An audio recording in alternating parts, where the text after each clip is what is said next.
Hi, and welcome back to the next in our series of podcasts for Innovate Fingal. My name is Sean Fahey. My business is Fahey Media, and our guest today is Cuty Gupta.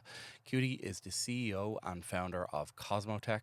CozmoTec have a flagship product that she tells us all about, as well as they develop bespoke applications for SMEs. They have done extremely well since they were founded in 2022. They have won awards. They are a flagship business in Fingal, and we had a great conversation.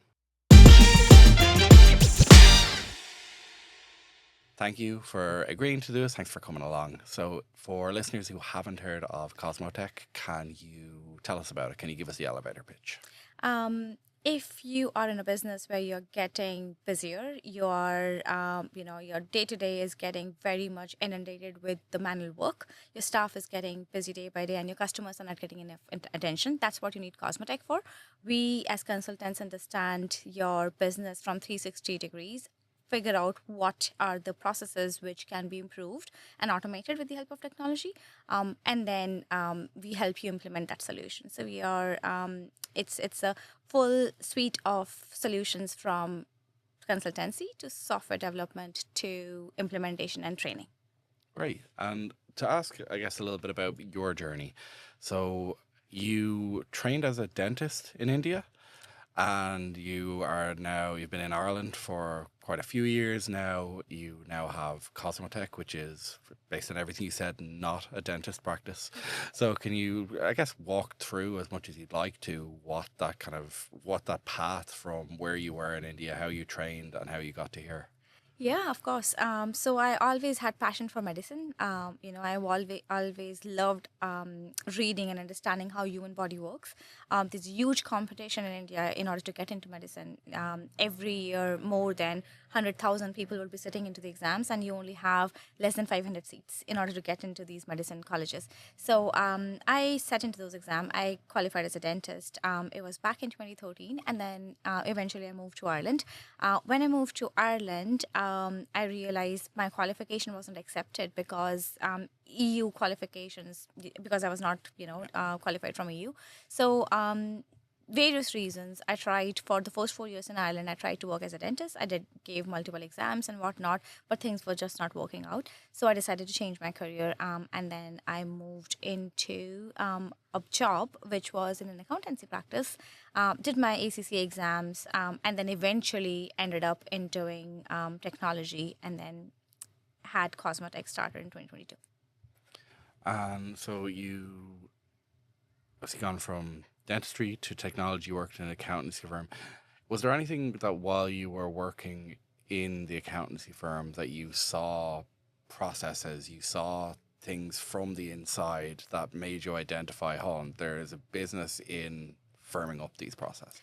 Absolutely. So when I was working in my previous job and when I was doing accountancy, I'd realized a lot of task that is done on a day-to-day basis is repetitive, and it's not that people are not smart. People are really, really intelligent, but they're so much busy in doing same thing every day that they don't have space to think and add value. So that's when I realized that, okay, with the help of technology, we can automate these things which are done repetitively so that people can be freed of doing more intelligent stuff, which is creating strategies, talking to customers, and adding value to the business. So yeah. And was it kind of a piece by piece process, or was there any kind of like big light bulb moment that made you go, okay, the route to go is to go out by myself, the route to go is CozmoTec?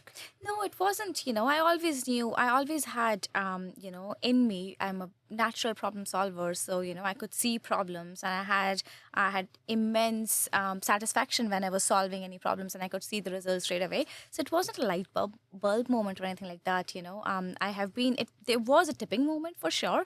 I've been doing it in my previous job. I could see the difference it was making firsthand. I could see how much value people was getting happy. People were not doing the same thing and they were able to get their time back. So I could see the value it was bringing up to the businesses. So I just, it was just one of the days. And then I realized that in technology, in Ireland specifically, technology is so hard to get people, specifically for SMEs.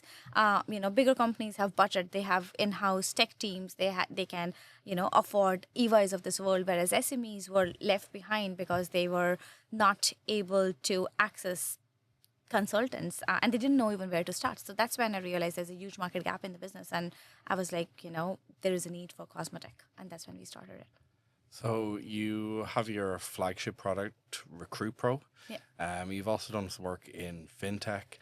Like, can you tell us, I guess, a little bit about what the kind of main products are? And we can, I know you do kind of bespoke products for businesses as well, but can you walk us through, I guess, what those flagship products are? Yeah, our main flagship product is RecruitPro. When I used to work in my previous job, I used to work very closely with recruitment industry as well, and that's when I realized there's a huge market gap. There's loads of systems out there already which does half of the things. There's no one product which does the full end-to-end service. So that's where I got an idea of RecruitPro, and then we started it. What RecruitPro does it helps recruitment companies or any companies to manage temporary workers and contractors. So it's not just timesheet which helps in management. It helps everything from onboarding, compliance, their documents, contracts, timesheets, invoicing. It integrates with your accounting package, helps in your payroll as well. So it's full end-to-end solution which provides everything from start to finish. So that's what RecruitPro is. We have some other products as well, but which we have built for other companies as bespoke. So we have worked in travel industry as well, and we have developed a very enhanced solution which helps these companies to build the itineraries very quickly, very fastly, and at the same time they can track their customer experience in real time with the help of analytics on their phone quality, with their email quality, and multiple AI agents. So yeah, that's what we have. And so I think you've kind of touched on it, but like, again, my own research, and forgive me if I'm wrong with that, is you have called FinGPT, Launchpad. With the three kind of mentioned products, is there a common thread that ties them all together, or is it very much driven by what individual businesses or sectors are looking for? No, it's not tied in together. Well, the ultimate, goal of everyone is the same. All the products are the same to make, life efficient. Whereas Launchpad is specifically for startups. So when I was starting my business myself, I was in a lot of networking events, and I was, talking to a lot of founders, and everyone had the same problem. They had amazing idea. They're not tech background, and they were trying to build something which is amazing. But in Ireland, whenever they were trying to get the code, they were given mad codes, like, 100 grand, 200 grand for developing an app. So they were kind of stuck. They were trying to go and get someone to build it for them outside of Ireland. And there was lack of trust factor. People were going MI and whatnot. So that's where the idea of Launchpad came. And we were, what we did was, this product is specifically for startups who want to build something. They're not from tech background, and if they need help in development of that, what we do is we have a team of developers in-house. They get the Ireland contact as well, so that they can get a meeting, and they know exactly how their product is being developed. They get the idea of how their product should be developed, because when founders start and when they're not from tech background, it's very common that we forget what the MVP was, and then we start building too much to it, and then there's no one to let them know that, okay, listen, you need to stop, because the developers are getting cost and their bills are increasing, and then what they were given a quote of 10 grand is now a 100 grand product by the time they realize it. So that's what Launchpad helps them to identify what their MVP is, do the scoping with them, understand what they should be developing, create a plan which is scalable in future if needs to be, and then help them develop that solution and bring them to the market. And I think you briefly mentioned just a moment there ago about AI, and AI is kind of a big part of, I think, every business sector, I'm sure, particularly yours at the moment. Are you having a lot of conversations about AI specifically with clients? And have you noticed, is there any kind of hesitancy to AI in the market, or maybe a lack of understanding with some clients? And how do you kind of approach AI to maybe businesses who, as you've said, are already struggling with onboarding new technology, never mind this newest technology? Yeah. AI is a buzzword. Everyone is talking about it. From my experience, all the businesses I've been talking to, they want to implement AI. They're very much pro AI, and they want to get the benefits of AI. The problem is they don't know where to start from, again. And as you said, there are companies who are very far behind in terms of technology. So they're not ready to do the AI introduce the AI in their business yet because they don't have the infrastructure in order to do that. So what we do with these businesses is we try to get them on a digital, their own technology score, just so that we know where they stand in terms of tech, and then based on that we create a digital roadmap for them in which AI can be 6 months or 9 months down the line once we have other things implemented. So that's that. In relation to AI and then myths around AI, there are few talks around. People you will get people who are pro AI, and then some people are more around. They think that AI is going to replace my job. They are going to be, it's if I introduce AI in the business, then my job would be gone. What am I going to be doing? And that's what people are hesitant in doing that as well. If you talk about C-level and management people, they're all around AI. Whereas there's a lack of education piece at the middle level where they are, where people are thinking that if I do or if I start using AI, people are going to, our management is going to think, what am I doing? And then, I'll be replaced. But that's, again, lack of education, which needs to be given to everyone. And I think businesses should invest into AI training and whatnot as well, because if you're not using AI, you will be left behind because someone else is going to use it and they will be doing 10 times the work which you are doing at the moment. And then eventually your job won't be gone because of AI. Your job will be gone because of humans using AI. So, so that's what. So there's something that I encounter a bit in marketing and communications. There's obviously AI is in every industry. I see it in mine as well. And like we're using it, we're efficiently as well. And one thing that we see, and I wonder is it the same for you, is that there is a difference between AI and automation. And is there still very much kind of blurred lines when you're having conversation with a customer? Is that something that you need to kind of spell out at times? Yeah, very true.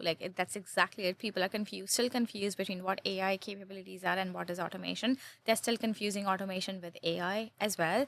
And again, people are also now getting confused. I don't know if you have seen that in your industry or not, but now people are thinking that now, sure, AI can do pretty much everything. So when you are, talking to businesses around that, AI can do it in one day. Like AI can develop websites in one day. AI can, and there's so much, trends going on in social media as well that, add this code, add this prompt, and your website will be done with the prompt. So, but that's the problem. There's so much information going on everywhere, and people are confused and they don't know what to believe in as well. So, I think there's still a lot of education that needs to be done in terms of AI for everyone, whether it being getting confused between automation and AI, whether understanding the capabilities of AI as well. AI can do so much, and it depends on how people are using it as well. So if you're not doing the prompting right, if you're not doing things right, your AI is not going to be good anyway. So, you have to kind of understand that too. I know I've certainly noticed in my industry, I don't know if it's the same in yours, but I haven't been so afraid or impacted by, for example, in my industry, it's oh, well, we can get AI to do our social media, or we can go whatever. Like in my industry, I've certainly noticed that the people who are saying that were never my customers. Yeah. Like, the people who are taking like the cheap, quick, easy ways out for all of the pitfalls that are in there, we're never going to employ a marketing agency or a communications agency. And perhaps that's the same on application development. 100%. Because I think the quality comes with cost, right? So if you're trying to get AI to use it, and the reason why consultancy might be expensive is not because it's just the daily rate, it's because the experience. So if you are using AI to, to get social media marketing or whatnot, you would have experience to know when AI is doing right, when AI is doing wrong, and you can use AI more efficiently. So that's for the experts to do that. Yeah. It's not like I don't use AI or my team wouldn't be using AI. We do use AI to speed up the development, to speed up whatever we need to. However, the code AI writes still sometimes it's so much GDPR wise, it's not compliant. Yeah. It has so many open gates from security point of view as well. So it's only something which experts who know what they are doing can understand what AI is doing wrong. So, and that's it. So as you're 100% right, if people think that they can do it themselves, they're not our customers because they don't believe in quality. They just need something done, and they are, and why not? It's their choice. So yeah. I think you've spoken before about in order to kind of engage with whether you or a company like you, one of the first steps is to get your data in order. And for a company who I imagine a lot of SMEs might hear something like that and go, my data is everywhere. Like, what are the first steps for a company like that who wants to build, wants to take the next step, but knows that their data is so All over scattered? the place. Yeah. No, all of our clients are like that. I haven't met a single client who would be, organized where they know exactly where their data is and then we can come in and then help them to automate. That has never happened. So our first step is consultancy. So what I do is in the consultancy, or what I call is process mapping. So in the process mapping exercises, we understand exactly how their whole business is operating, on what spreadsheets, on what tools, what systems are talking to each other, what systems are not talking to each other, what is done manually, what is in people's brain, what is in your Outlook. So you will be amazed the way, people are still on paper and then they will have folders and folders of data where it's not even on spreadsheets. How are you even going to automate that? So, that still happens. So on that process mapping, then as an outcome, we come up with a report which we identify what are the next steps with what we can automate, what we can't, what are the next 3 months quick wins, and then 6 months plan, 8 month plans, and whatnot. So that's whole part of the package, and that's what we do. So we help businesses to put their data together as well, and then clean that, mine that. But of course, we need people's help in order to do that. So but that's how we work. Like, I think I'm very like technologically focused and forward, but even as you're talking, I'm like, I know way too much information sits up here, and way too much information sits here, there, and everywhere. Yeah. So, sorry. So, and I think you've covered a little bit of this already, but maybe to drill into the part of it, like trust is a big part of a company essentially bringing you on, being able to take in their data to help them process it, whether it is AI or just maybe a company who is bringing in a company like yours for the first time to build some bespoke software. How does the kind of that initial building of trust look? Uh, Trust is everything of what we do, right? Because it's not like, yes, we are selling a pen and then if it doesn't work, it's fine. It's big projects we are getting involved in. And I think one thing which has always worked with me is really customer relationship, right? So I personally feel that when you're able to meet someone face to face, show them what you're capable of, talk to them. At the end of the day, we all are humans. We are trying to sell something, but humans are social animals, and then it's all about socializing. So when I started, I did get so many, some of the bigger projects, I got rejections on those, and the only reason was because I didn't have referrals. And then, of course, when you're starting for the first time, how are you going to have referrals? But I was lucky enough that I had some clients who were ready to trust in me, and I think trust now is so much built up that we have client referrals, and then I can give testimonials and whatnot to our new customers, and then they get those trust in. But for me, I think if you are available, if you have made mistake, if you're honest, because we are humans and everyone can make mistakes, so be upfront about it and try how we can solve the problem for our customers, because I would like to get the same treatment if someone has done something wrong by mistake with me. I would just like that person to acknowledge that, make sure that figure out what they're going to be solving it for and how they are going to resolve it for me. So, so that's exactly the same thing I do in my business. And I think that helps a lot in getting more customers and referrals and whatnot. Great. So this podcast has been commissioned by Innovate Fingal. We are in the Dryden Centre at the moment with Innovate Fingal. You are moving in here shortly. You are a local Swords-based business. How important has it been to engage with the local community as you've built the network? I cannot, I don't think I can express how important it has been. From when I started my business in 2022, the amount of support I've gotten from local enterprise office, I have gotten pretty much all the grants I could have, honestly. And be it Oshin, be it Deirdre, be it anyone in the local enterprise office as well, they have always guided me and steered me in the direction which would have helped me in growing my business. So I got priming grant, I got market explorer grant, I got business expansion grant, mentoring, whatnot. And I was always out and about when I started. I did a lot of networking. I was in all the networking events. I made so many connections while I was out on those events as well.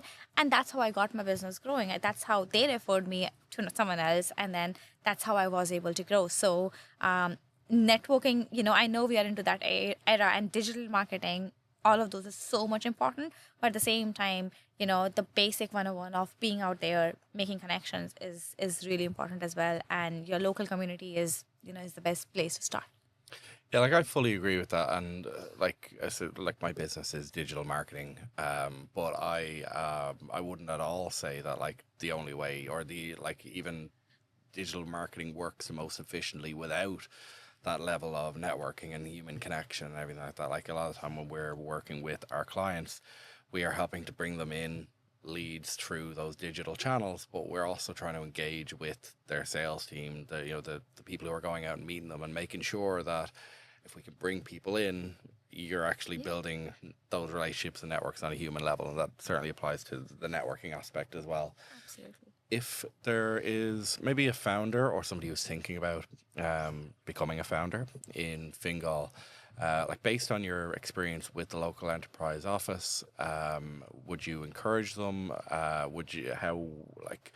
What would you say to them about your experience maybe with the local enterprise office with, for example, Innovate Fingal, and how it's kind of helped you build?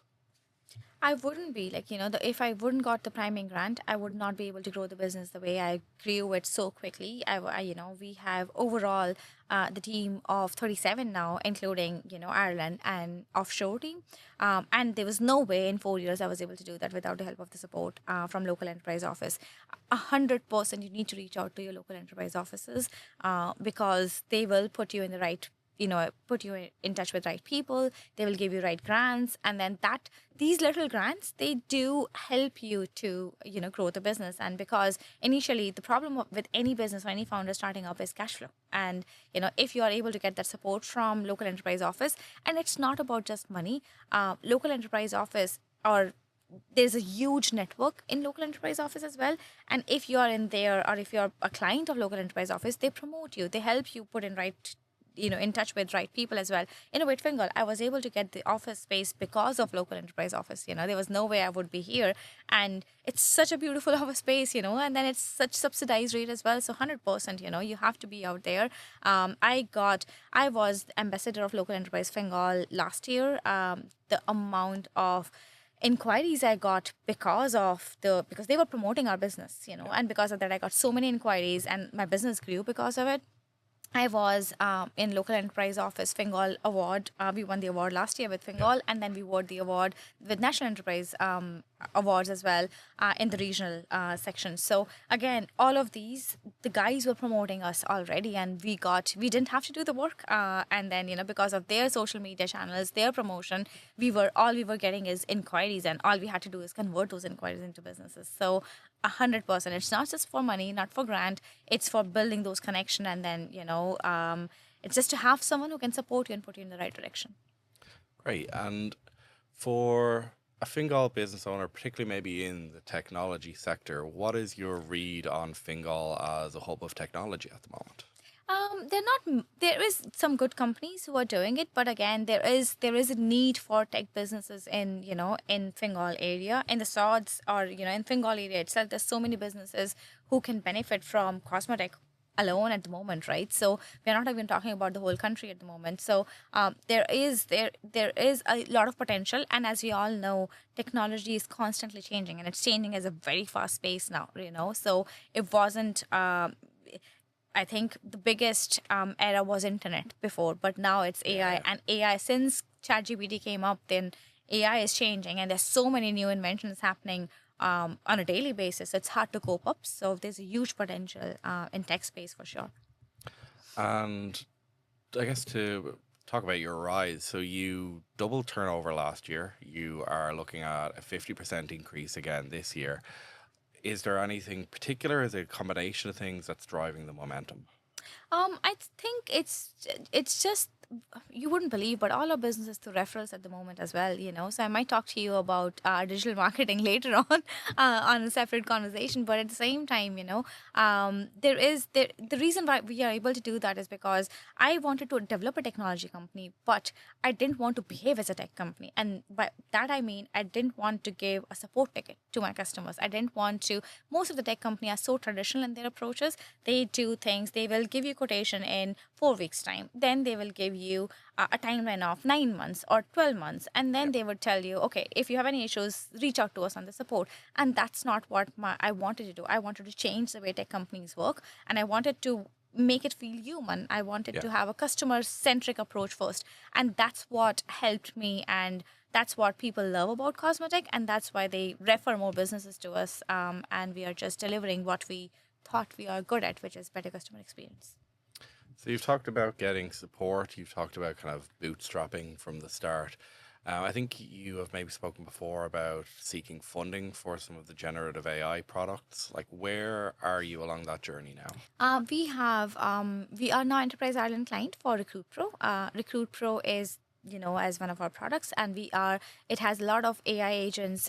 We have like invoicing agent, we have payroll agents and whatnot, and we are developing the plan is to develop an Irish payroll agent and UK payroll agent, which is going to automate pretty much everything from timesheets to actually paying the contractors, which are both blue collars and white collar workers, which is going to be huge time saving if you are able to do that. So we already got HPSU feasibility grant with Enterprise Ireland. We are at the final stages of claiming that, and then we are going to go in the route of PSSF funding and all of those with RecruitPro. Great.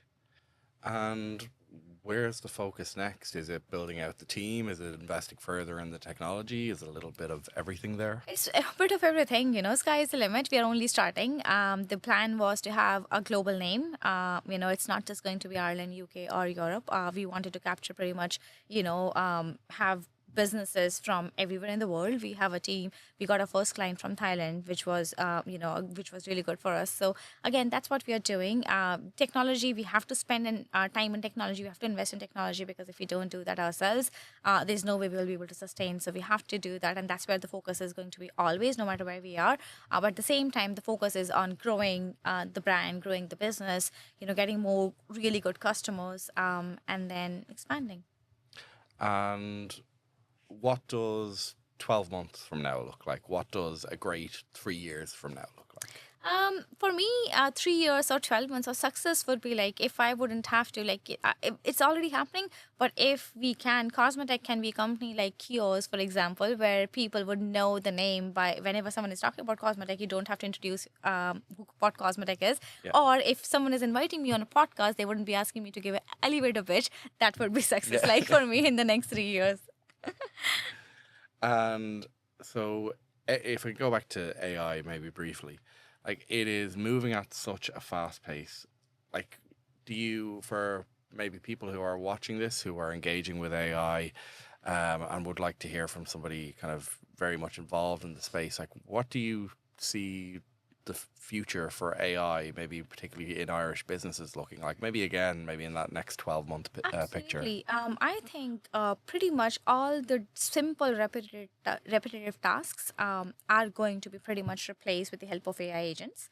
I genuinely think businesses would be investing more into, one of the really good use case of AI is going to be like having a personal assistant, because, everyone and all the business should use AI to act as if they are their personal assistants who can help them to clean up their emails, their teams and whatnot. So that's what I think that people would have to use business. If they don't businesses are not using AI in that sense to make their team more efficient, they will be left behind. And that's the difference between Netflix or companies like Netflix or Kodak, we don't even know Kodak anymore, because they were not able to speed up with the innovation. So I think that's what people or businesses will have to do eventually.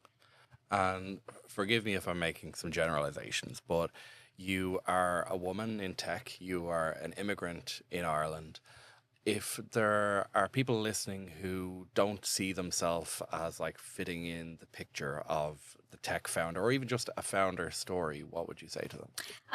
I think our mind is our own barrier. No matter where you start your business, no matter where you are, where you're starting, it's always difficult. You always have, up and highs and lows. You always have bad days, but a founder is someone who knows how to, get up every day. Whatever happened yesterday, you just need to get up again and then give your best. And that's what you need to. You have to be patient. You have to keep doing your 100%. And that's it. In relation to being in Ireland or being a woman, I genuinely don't think as a barrier myself. I never had that barrier in my head. I have gotten so much help from people in Ireland. I don't think I would have gotten that from India or not. I haven't done that in India, so I don't know what it would be looking like. But I have gotten help from everywhere, be it my neighbors, be it my previous employer. I always say my managing director of Icon, which is George Kiernan, he is a he has a big hand in, on wherever I am today, because he was the one who gave me a job when I was a dentist, and he gave me a job as an accountant in an accountancy firm. I had no degrees whatsoever. So he believed in me. I don't know if anyone would be doing that. So I think it's just in your mind. We all are humans at the end of the day. If you're giving good to people, people will return that back to you. So, and being a woman, I think that's again a barrier. I know things were different in the past, but there's so many grants, so many help available as women as well. And I think if you're confident, if you know what you're doing, and I think females are very much multitaskers. They can pretty much do everything. They're very clear in their head. So once they have focused on something, once they have decided they want to do, no one can stop them. So, yeah. Great. And if there is a business owner who is listening, who a lot of this is resonating for, that they are feeling scattered, if they're feeling a little bit overwhelmed or inefficient, what would you say to them? I think the problem is that, most of the smart people, as I was telling you, are in the machine at the moment. So most of the business owners are in their business, are working. There's so much inside their business that they can't see the outside picture. Yeah. So the first step is getting someone to understand how their business is running at the first place, and then create a proper strategy of how they can win some quick, have some quick wins based on quick fixes, and then create a strategy. So the first step would be come out of the business, look at the strategy, bring someone in to help you with that, and then plan accordingly. It has been lovely talking to you. Thank you. For anybody who's looking to find CozmoTec, get in contact. How do they find you? How do they get in contact? It's www.cozmotec.ie. That's our website. It is CozMotec without an H, so tech without an H. And then the email address is info@cozmotec.ie. And they can reach out to me directly on my LinkedIn as well. Lovely. Thank you very much. No problem at all. Thank you. Thank you so much. Thanks, Rolly. Great.